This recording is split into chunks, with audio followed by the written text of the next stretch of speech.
నమస్తే అండి. నేను మీ దిలీప్‌ని. భవిష్యవాణికి స్వాగతం.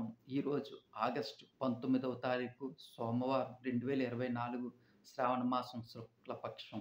అలాగే మనకి తిథి చూసుకున్నట్లయితే పౌర్ణమి రాత్రి 11 గంటల 53 నిమిషాల వరకు ఉంది. అలాగే నక్షత్రం శ్రావణ నక్షత్రం ఉదయం 8 గంటల 2 నిమిషాల వరకు ఉంది.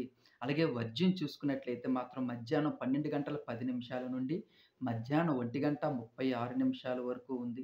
అలాగే దుర్ముహూర్తం చూసుకున్నట్లయితే మధ్యాహ్నం 12 గంటల 44 నిమిషాల నుండి మధ్యాహ్నం 1:34 నిమిషాల వరకు, తిరిగి మరలా మధ్యాహ్నం 3 గంటల 15 నిమిషాల నుండి సాయంత్రం 4 గంటల 5 నిమిషాల వరకు ఉంది.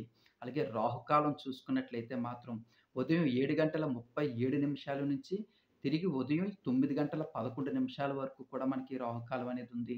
యమగండం చూసుకున్నట్లయితే మాత్రం ఉదయం 10 గంటల 45 నిమిషాల నుండి మధ్యాహ్నం 12 గంటల 19 నిమిషాల వరకు కూడా మనకి ప్రయాణాలనేవి రద్దు చేసుకోవడం జరుగుతుంది. అలాగే అమృత గడియలు చూసుకున్నట్లయితే మాత్రం రాత్రి 8 గంటల 24 నిమిషాల నుండి తిరిగి మళ్ళీ రాత్రి 9 గంటల 50 నిమిషాల వరకు కూడా మనకు అమృత గడియలున్నాయి.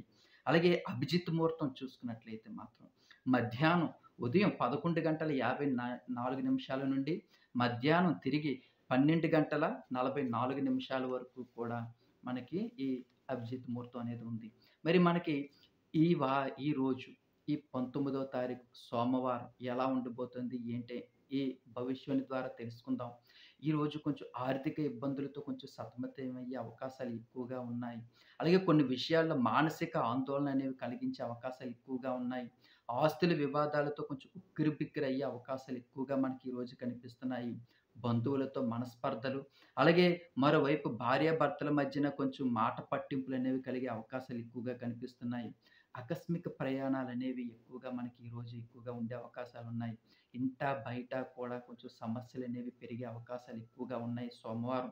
అలాగే వాణిజ్య వ్యాపారాలు కూడా కొంచెం మందకొడిగా సాగే అవకాశాలు ఎక్కువగా ఉన్నాయి. అలాగే ఉద్యోగులకి శ్రమకు తగ్గ ఫలితం అనేది కొంచెం తగ్గే అవకాశాలున్నాయి. విద్యార్థుల్లో కొంత నయంగా ఉండే అవకాశం ఉంది. అలాగే మహిళలకు కుటుంబ సభ్యులతో వైరం ఏర్పడే అవకాశం ఉంది. ఈరోజు మీరు తప్పకుండా ఆ వెంకటేశ్వర స్వామిని ఆరాధించినట్లయితే మాత్రం ఈరోజు ఈ 19వ తారీఖు సోమవారం చాలా విషయాల్లో మనం బయటపడగలిగే అవకాశాలు ఎక్కువగా ఉన్నాయి. అలాగే రేపటి కోసం మనం మళ్ళీ మన భవిష్యాన్ని కార్యక్రమం ద్వారా తెలుసుకుందాం. ఇంకెవరైనా నా ఛానల్ చూస్తున్న వాళ్ళు సబ్స్క్రైబ్ చేసుకోకపోతే ప్లీజ్ సబ్స్క్రైబ్ మై ఛానల్. అలాగే శ్రీరామ్ అని కామెంట్ సెక్షన్‌లో రాస్తారని మనసారా కోరుకుంటున్నాను. ఉంటానండి. మీ దిలీప్.